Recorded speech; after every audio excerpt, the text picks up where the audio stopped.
రామాయణము రామాయణము రామాయణాన్ని రచించినటువంటి వాడు మనకు వాల్మీకి మహర్షి ఈయన మనకు 6 భాగాలుగా రాయడం జరిగింది. ఈ రామాయణాన్ని ఎందుకు చదవాలి అనేది మనకు ముఖ్యమైనటువంటి విషయం. మానవ జీవితాన్ని సంస్కరించగల మహాకావ్యం రామాయణం.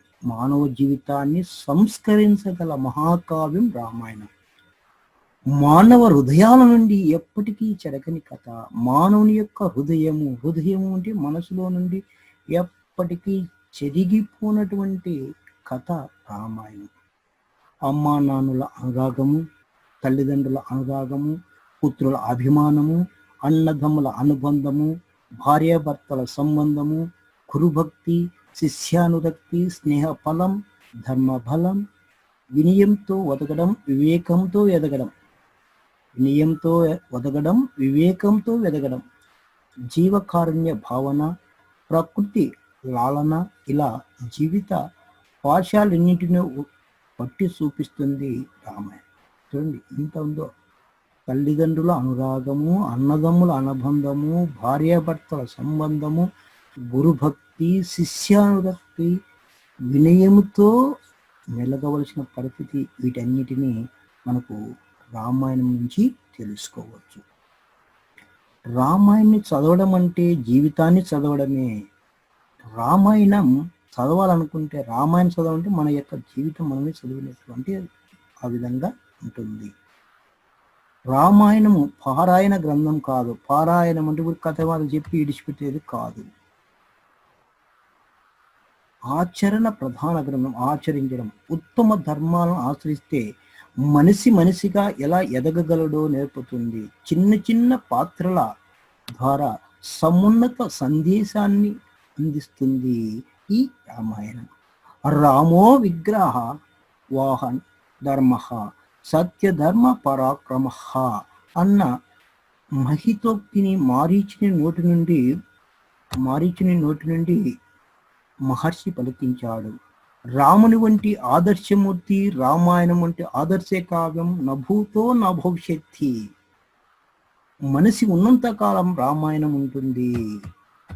ప్రపంచ సాహిత్యంలోని ఆది కావ్యం రామాయణం. ఆది కావ్యం అంటే మొదటి కావ్యం రామాయణం. వాల్మీకి మహర్షి దీన్ని రచించి ఆదికవిగా కీర్తి పొందాడు. రామాయణం అన్ని ఎన్ని రకాలుగా పిలుస్తారంటే పౌలస్త్య వధ, సీత చరిత్రము, మహత్ అనే 3 పేర్లు దీనికి ఉన్నాయి. 6 ఖండాల విభాగంలోతో 24,000 శ్లోకాలతో సంస్కృత భాషలో సాగిన రచన ఇది. తర్వాతి కాలంలో ఎన్నో రామాయణాలు వచ్చాయి. రంగనాథ రామాయణము గోన బుద్ధారెడ్డి రచించాడు. కవిత్రి మల్ల రామాయణం రచించాడు. ఇలా ఆ నుంచి ఇలా రకరకాల తిక్కన రకరకాల రామాయణాలు వచ్చాయి. కానీ మొదటి రామాయణం మాత్రం వాల్మీకి మహర్షి రాసినటువంటి రామాయణము అని పెద్దలు చెప్తారు. తర్వాత కాలంలో ఎన్నో రామాయణాలు మన దేశంలోనే కాదు ప్రపంచంలోని పలు దేశాలలో ఈ రామాయణ కథ మనకు కనిపిస్తుంది. వారి ప్రతిభను అనుసరించి వాల్మీకి కథకు జోడింపులు చేసిన కవులు ఉన్నారు. అవి నిజం అన్నంతగా ప్రచారం పొందాయి. కొన్ని సంఘటనలు చూద్దాం. వాల్మీకి రామాయణ కథను సంక్షిప్తంగా అందించే ప్రయత్నం ఇది. సమున్నత సమాజాన్ని నిర్మించడమే లక్ష్యంగా ముందు తరాల వారికి స్ఫూర్తి కోసం చేసిన రచన ఇది ఈ రామాయణం. ఈ రామాయణంలో మనకు ఎన్ని భాగాలు ఉన్నాయని చెప్పామో 6 భాగాలు. అందులో మొదటిది బాలకాండ. బాలకాండ అంటే రామాయణాన్ని రచించడానికి గల కారణాల గురించి చెప్తుంది. రామాయణం రచించడానికి గల కారణాలతో పాటు రాముడు ఎలా జన్మించాడు, ఈ రాముని యొక్క పుట్టు పూర్వోత్తరాలని ఇక్కడ తెలుసుకుంటాం. శ్రీమన్నారాయణుని నిరంతరం స్మరించే నారద మహర్షి ఒకనాడు మునిశ్రేష్ఠుడైన వాల్మీకి ఆశ్రమానికి వచ్చాడు. నారదుడు తపస్వి, గొప్ప తపస్సు చేసినటువంటి వ్యక్తి నారద మహర్షి. వాక్చాతుర్యంలో శ్రేష్ఠుడు, మాట్లాడే వాళ్ళలో మంచి దిట్ట. వాల్మీకి జిజ్ఞాసతో నారదుల వారిని అడిగాడు. వాల్మీకి జిజ్ఞాసతో నారదుల వారిని అడిగాడు. జిజ్ఞాస అంటే విజ్ఞానికమును తెలుసుకోవాలని. ఓ మహర్షి, అన్ని మంచి గుణాలు కలవాడు, ఎలాంటి ఆపదలు చుట్టుముట్టినా తనకనివాడు, ధర్మం తెలిసినవాడు, ఆశ్రయించిన వారిని ఆదుకునేవాడు, మాట తప్పనివాడు, సకల ప్రాణులకు మేలు చేసేవాడు, వీరుడు ధీరుడు, అసూయ లేనివాడు, అందమున్నవాడు. ఈ లక్షణాలన్నీ ఎవరిలో ఉంటాయో అని ప్రశ్న వేయడం జరిగింది. ఈ లోకంలో ఎవరైనా ఉన్నారా అంటే అన్ని ఉన్నాయి, ఏదో ఒక లక్ష్యము తక్కువ ఉంటుంది మామూలుగా అందరికి సాధారణంగా. నారదుడు చిరునవ్వుతో సమాధానం ఇచ్చాడు. మహాముని, ఇన్ని లక్షణాలు ఒకే వ్యక్తుల్లో కుదురుకోవడం సాధారణంగా జరగదు. కానీ నువ్వు తెలిపిన విశిష్ట గుణాలు, విశిష్ట అంటే గొప్ప గుణాలు మూర్తిభవించిన వాడు శ్రీరాముడని తెలిపాడు. రామాయణ గాథను సంక్షిప్తంగా వాల్మీకి వినిపించాడు నారదుడు. అక్కడి నుంచి ఆయన బ్రహ్మలోకానికి వెళ్ళిపోయాడు. ఎవరు? నారద మహర్షి. రామకథ వాల్మీకి మనసులో నాటుకుపోయింది. నాటుకుపోవడం అంటే ఆకట్టుకుంది. నారదుని మాటలు ఇంకా చెవిలో ఇల్లు కట్టుకొని పోరుతున్నాయి. ఇంకా అంటే పదే పదే గుర్తుకు వస్తున్నాయి. చెవిలో ఇల్లు కట్టుకొని పోరుతున్నాయి అంటే పదే పదే ఆ మాటలన్నీ గుర్తుకు వస్తున్నాయి. గంగా నది సమీపాన గల తమాసా నదికి స్నానం చేయడానికి బయలుదేరాడు. భరద్వాజి శిష్యుల వెంట నడుస్తున్నారు. ఈయన స్నానం చేయడానికి బయలుదేరాడు. స్నానం చేయడానికి బయలుదేరినప్పుడు ఆయన వెంట భరద్వాజి శిష్యులు కూడా వెంట నడుస్తున్నారు. తమాసా నది మంచివాని మనసు వలె స్వచ్ఛంగా ఉంది. స్నానానికి నదులకు దిగిన వాల్మీకి చుట్టూ ఉన్నటువంటి ప్రకృతి అందాలను పరవశిస్తున్నాడు. సమీపంలో ఒక కొమ్మ పైన క్రౌంచ పక్షి జంటను చూచాడు. క్రౌంచ పక్షి జంట అంటే ఒక పక్షుల యొక్క జంటను చూచాడు. వాటి అనురాగం ముచ్చట గొలుపుతున్నది. వాటి మధురధ్వనులు వీణుడు విందు చేస్తున్నాయి, ఆనందాన్ని ఇంప్రించేస్తున్నాయి. ఇంతలో ఒక వేటగాడు క్రూర ప్రాణంతో మగ పక్షిని నేలకూల్చాడు. అంటే వేటగాడు వచ్చిన తర్వాత పక్షులను జంతువులను వేటవాడేవాడు వచ్చాడు. అది నెత్తురుడుతూ విలువిలలాడుతూ ప్రాణాలు విడిచింది. ఎవరు? మగ పక్షి. ఆ ఎడబాటును అంటే ఆ దూరమైనటువంటి విషయాన్ని ఆ ఆడపక్షి తట్టుకోలేక ఆడపక్షి తల్లడిల్లిపోయింది. హృదయ విదారకమైన దృశ్యాన్ని చూచాడు వాల్మీకి. కరుణ రసం జాలువారింది. ధర్మావేశం కట్టలు తెంచుకుంది. వెంటనే నోటి వెంట అప్రయత్నంగా ఒక శ్లోకం వచ్చింది. మానిషాద ప్రతిష్టాత్వ మగమం శాశ్వతీష సమం యతి క్రౌంచ మిదు నాదేకం అవధిం కామమోహితం. ఓ కిరాతకుడా, క్రౌంచ పక్షి జంటలో పరమశమైన ఒక పక్షిని చంపి నీవు శాశ్వతంగా అపకీర్తి పాలయ్యావు అన్న మాటలు వచ్చాయి. అన్నైతే అన్నాడు, కానీ తర్వాత అతనికి ఆశ్చర్యం వేసింది. మాటలు సమానాక్షరాల గల 4 పాదాలలో లయబద్ధంగా వచ్చాయి. ఇది ఛందోబద్ధమైనటువంటి శ్లోకమని నిర్ధారించుకున్నాడు. ఛందబద్ధమైనటువంటి శ్లోకం. శోకం నుంచి శ్లోకం పుట్టింది. ఆశ్రమానికి తిరిగి వచ్చారు అందరూ. కానీ క్రౌంచ పక్షి దారుణం దృశ్యం మాత్రం వాల్మీకి మనసు నుంచి వెనుదిరగడం లేదు. ఆయన మనసులో అదే నాటుకొని పోయింది. అయ్యో పాపం, ఆ పక్షిని చంపాడు. ఆ పక్షిని, మగ పక్షిని చంపితే ఆడపక్షి ఎంత బాధపడింది అని చెప్పేసి ఆ మనసులోనే ఉంది. అదే ఆలోచన, అదే ఆవేదన. ఇంతలో సృష్టికర్త అయిన బ్రహ్మ వాల్మీకిని చూడడానికి ఆశ్రమానికి వచ్చాడు. అతనికి శాస్త్రోక్త ఉపచారాలన్నీ చేశాడు వాల్మీకి. చేసిన తర్వాత బ్రహ్మ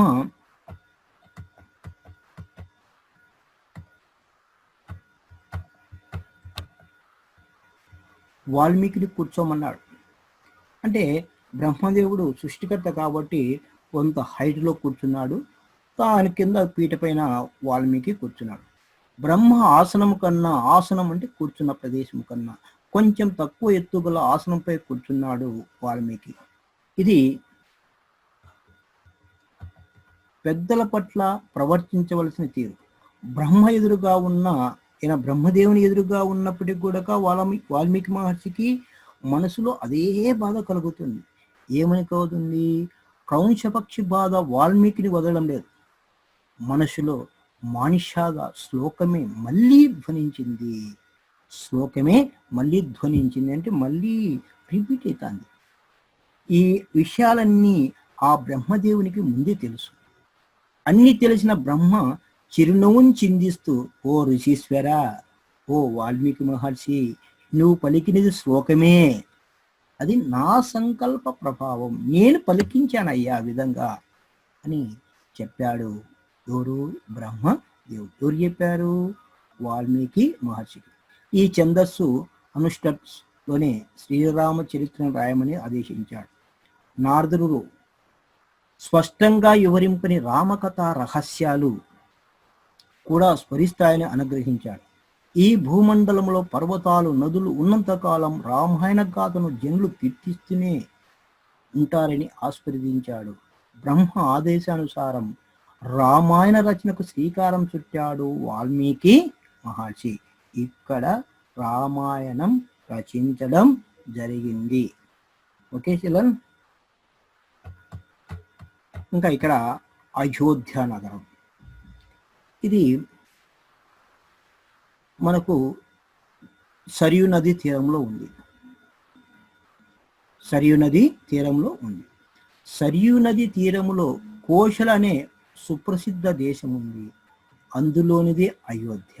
అందులో ఉన్నటువంటిదే అయోధ్య అనే మహానగరం. అయోధ్య అంటే యోధులకు జయించడానికి శక్యం కానిది, సాధ్యం కానిది, అంటే అక్కడ రాజులను జయించడానికి ఎవరు సాధ్యము కాదని దీన్ని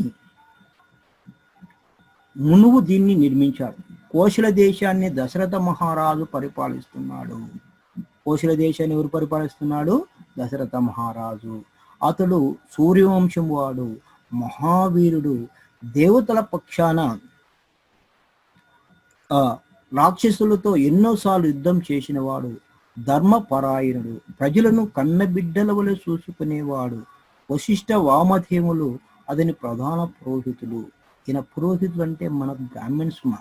వశిష్ఠుడు, వామదేవుడు, సుమంత్రుడు మొదలుగాగా 8 మంది మంత్రులు ఇతని పాలన కోసం కోశల దేశం భోగభాగ్యాలతో విరచిల్లింది. భోగభాగ్యాలు అంటే ఎక్కువగా సుఖ సంతోషాలతో ఉంది. ప్రజలు ధర్మవర్తనులై సుఖ సంతోషాలతో ఉన్నారు. యథా రాజా తదా ప్రజ, రాజు ఎలా ఉంటే ప్రజలు అలాగే ఉంటారు. అంటే మనం కూడా చెప్తున్నాం, మనం ఎలాగుంటే మన పిల్లలు కూడా అలాగే ఉంటారు. ఎన్ని ఉన్నా సంతానం లేదన్న చింత దశరథుని కుంగదీసింది. అన్నీ ఉన్నాయి కానీ పుత్రులు కలగలేదని, అంటే పుత్రులు కానీ కుమారులు కానీ కుమార్తెలు కలగలేదని చాలా బాధగా ఉంది దశరథ మహారాజు. సంతాన ప్రాప్తి కోసం అశ్వమేధ యాగం, అశ్వము అంటే గుర్రమ్మ, అశ్వమేధ యాగం చేయాలన్న ఆలోచన కలిగింది. వెంటనే పురోహితులు గురువులతో సమావేశమయ్యాడు. మనసులోని మాట చెప్పారు. వారు తదాస్తు అన్నారు, ఓకే అని చెప్పారు. సరియు నదికి ఉత్తర తీరంలో యజ్ఞవేదిక సిద్ధమైంది. మంత్రి సారథైన సుమంతుడు ఈ యాగానికి ఋష్యశృంగ మహర్షిని ఆహ్వానిస్తే ఫలవంతమవుతుందని సూచించాడు. ఈయన మంత్రి ఉన్నాడు కదా, మంత్రి ఏం చెప్పాడు? ఇక్కడ మనం అన్నీ చేస్తున్నాము, దీని అంతా పూర్తిగా సక్సెస్ కావాలంటే, పూర్తిగా విజయవంతం కావాలంటే ఇక్కడ ఋష్య శృంగ మహర్షిని పిలిస్తే విజయవంతం అవుతుంది అని చెప్పారు. దానికి దశరథ మహారాజు ఓకే అని చెప్పాడు. ఋష్యశృంగకుడు ఎవరంటే విభాండక మహర్షి కుమారుడు. విభాండక మహర్షి కుమారుడు. ఈయన చాలా నిష్ఠాగరిష్ఠుడు, నియమ నిబంధనలు కఠినంగా పాటించేటువంటి వ్యక్తి. ఇతడు ఎక్కడ ఉంటే అక్కడ వానలు బాగా కురుస్తాయి, ఎక్కడ ఉంటే అక్కడ బాగా వానలు కురుస్తాయి. దశరథుని ఆజ్ఞ మేరకు ఋష్యశృంగుని సగౌరవంగా తోడుకొని వచ్చారంటే ఇక్కడ అయోధ్యకు తీసుకొని వచ్చారు. 3 రోజుల పాటు అశ్వమేధ యాగం శాస్త్రోక్తంగా నిర్వహించారు. ఏ విధంగా చేయాలో అన్ని చేశారు. తర్వాత దశరథుడు పుష్పశృంగునితో ఆ యాగం అయిపోయిందమ్మా. తర్వాత దశరథుడు పుష్పశృంగునితో పుత్ర ప్రాప్తి కోసం చేయవలసిన క్రతువుని గురించి అడిగాడు. అయ్యా, ఏం చేస్తే నాకు పుత్రులు జన్మిస్తారు? క్రతువు అంటే కార్యమా అడిగాడు. ఆ భారాన్ని పుష్పశృంగునిపైనే ఉంచాడు. దశరథుని అభ్యర్థులను మన్నించిన ఋష్యశృంగుడు పుత్రకామేష్టి అనే యాగాన్ని ప్రారంభించాడు. ఇది క్వశ్చన్ చాలా ఇంపార్టెంట్. పుత్రకామేష్టి యాగము అంటే ఏమిటి? ఓకే, ఆయుష్యులు అందుకోవడానికి బ్రహ్మాది దేవతలు, గంధర్వులు, సిద్ధులు, మహర్షులు యజ్ఞశాలలో ప్రత్యక్షమయ్యారు. ఆయుష్ అంటే మనం యజ్ఞం చేస్తుంటాం కదమ్మా. యజ్ఞం చేసేటప్పుడు ఆ అగ్నిలో మనం ఏమేమి వేస్తున్నాం? కొబ్బెర, గంధపు చెక్కలు, నువ్వులు, నెయ్యి ఇటన్నీ వేస్తుంటాం కదా. ఆ వీటినింటిని స్వీకరించడానికి వాళ్ళు వచ్చారు. అదే సమయంలో దేవతలందరూ బ్రహ్మను చేరి తమ గూడును వెళ్ళబోచుకుంటున్నారు. ఇక్కడ యజ్ఞం జరుగుతోంది. దేవతలందరూ విన్నారు బ్రహ్మదేవుని దగ్గరికి. అయ్యా, మాకు చాలా కష్టం వచ్చింది చెప్పు అని. రావణాసుడు బ్రహ్మ వరపరవం చేత, అంటే బ్రహ్మ యొక్క వంశంలోనే, పౌలస్త్య వంశంలోని వాడే రావణాసుడు. బ్రహ్మ వరప్రభావం చేత విర్రవీగుతూ తమను చిత్రహింసలకు గురి చేస్తున్నాడు. ముల్లోకాలను బాధించడమే కాక ఇంద్రుని సైతం రాజ్యభ్రష్టం చేయడానికి పూనుకున్నాడని తెలిపారు. ఇంద్రుని కూడా భ్రష్టం చేయాలని ప్రయత్నం చేస్తున్నాడు ఈ యొక్క రావణాసుడు. అతని దుండగాలకు అంతే లేదన్న. దుండగాలు అంటే చెడు ప్రవర్తనలు. ఋషులు, యజ్ఞ గంధర్వులు మాట అటు ఉంచి అతని భయంతో సూర్యుడు, సముద్రుడు, వాయువు కూడా తమ సహజ స్థితిని ప్రకటించలేకపోతున్నారని వాపారు. సూర్యుడు రోజు తూర్పును ఉదయిస్తాడు, పడమట అస్తమిస్తాడు. సముద్రం అంటే నీళ్ళు ఉండే కదా, అవి ఎక్కడ ఉండాలి? వాయువు కూడా తమ సహజ స్థితి అంటే వాళ్ళు రోజు చేయాల్సిన పని చేయలేకపోతున్నారని. అతని పీడ విరగడయ్యే ఆలోచనను బ్రహ్మనే చెప్పమని వేడుకున్నారు. పీడ అంటే ఏమనమా? అతని నుంచి తొలగించడం అని అర్థం. బ్రహ్మ దేవతలతో రావణుడు గంధర్వ, యక్ష, దేవ, దానవులచే మరణం లేకుండా నన్ను వరం కోరారు. వీళ్ళందరి చేత ఎవరొచ్చినా నన్ను సంహరించలేరు అనే వరం కోరుకున్నాడు నాతో. ఎవరితో? బ్రహ్మతో కోరుకున్నాడు. ఎవరు కోరుకున్నాడు? రావణాసురుడు. తర్వాత అందరినీ కోరుకున్న తర్వాత చివరిసారిగా మానవుల పట్ల అతనికి చులకన చేసిన. మానవులు ఏం చేస్తారు లేని, అందుకే వారి గురించి ప్రస్తావించలేదు. కనుక మానవుని చేతిలోనే రావణునికి మరణం ఉందని అన్నాడు బ్రహ్మ దేవుడు. రావణునికి మరణం ఉందని చెప్పాడు బ్రహ్మ దేవుడు. ఇంతలో శ్రీ మహావిష్ణువు శంఖ చక్ర గదాధారి అయి వచ్చాడు. దేవతలు ఆ దేవదేవుని అనేక విధాలుగా స్తుతించారు. వర గర్వం చేత కన్ను మిన్నంటే పెద్ద చిన్న దయ అని లేకుండా ప్రవర్తిస్తున్నట్టు రావణ్ణి సంహరించడానికి మానవుడిగా అవతరించమని అభ్యర్థించారు.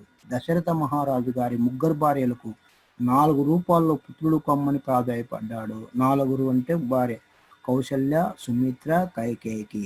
ఎవరెవరు? రాముడు, లక్ష్మణుడు, భరతుడు, శత్రుఘ్నుడు. ఆశ్రిత వస్తువుడు అందరి పూజలు అందుకొని అంతరార్థనమయ్యాడంటే అక్కడి నుంచి వెళ్ళిపోయాడు అని అర్థం.